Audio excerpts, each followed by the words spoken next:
Alright, so here we have a mini fridge that I was able to pick up off the side of the road in my big ass car, and it is a dirty, like, holy moly. It looks way cleaner on a camera here. Let me get this light in here. You see how fucking dirty that is?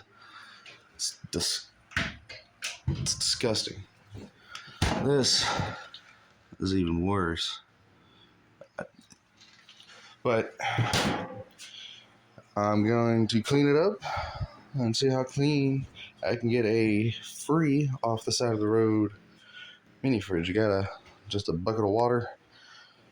We're going to see how clean we can get this. It does work as well. I've tested it before I embark on this horrible idea, but I just wanted to see how clean I can get this. Alright, and here is the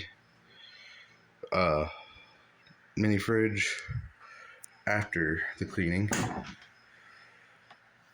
Still has some spots, but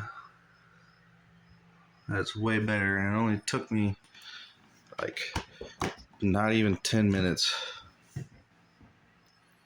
Look at that, so clean. So if you ever have a mini fridge, just do it. It ain't gonna take that long. All it took was a rag and a bucket of water.